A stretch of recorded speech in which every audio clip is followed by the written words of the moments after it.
In the northern plains of Sierra Leone, where the rivers whisper and the land stretches wide under the African sun, lives a people bound by unity, faith, and tradition. They are the Temne, one of Sierra Leone's oldest and most powerful tribes. Their story is not of kings or warriors, but of a community whose roots reach deep into the soil and spirit of Africa itself.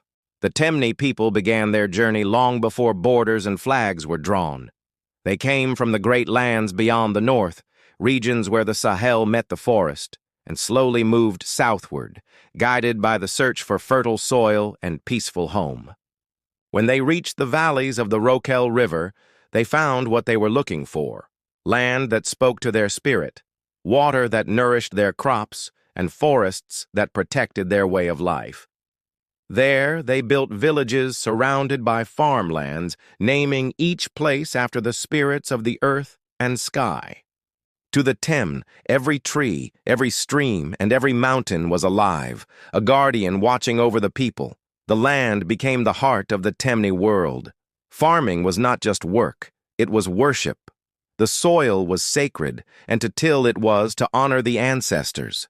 The rains came with songs, and the harvest was a time of laughter, drumming, and feasting. Men and women worked side by side, each with their roles but united in purpose. Rice, cassava, and groundnuts became their treasures. Palm wine flowed during celebrations, and every meal was shared with the belief that togetherness brought blessings. Even the smallest child knew the value of community. No one stood alone and no one went hungry. Life among the Temne people was carefully ordered. Every village had elders who guided decisions, storytellers who kept the past alive, and spiritual leaders who spoke to the unseen. At the center of it all was respect for age, for wisdom, and for tradition.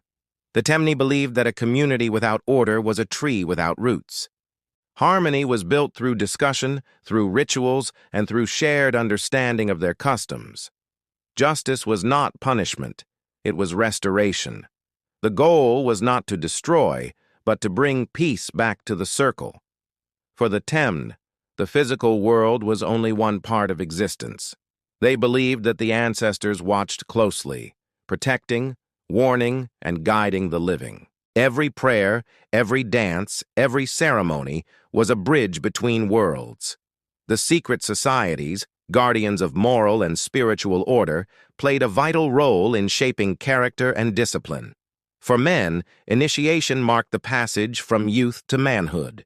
For women, it was the awakening of beauty, responsibility, and respect. These traditions were not acts of exclusion, but of belonging, a reminder that every member had a duty to the whole.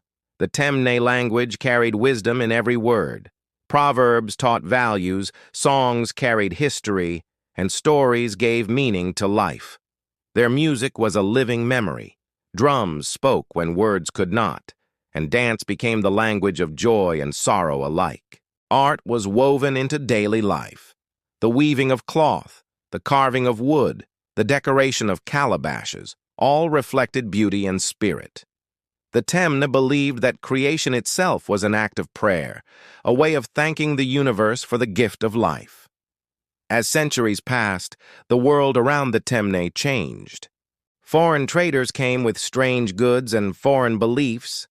New borders were drawn and new ways of life were introduced. Yet the Temne community adapted without losing itself. They learned to balance the old and the new, to live in the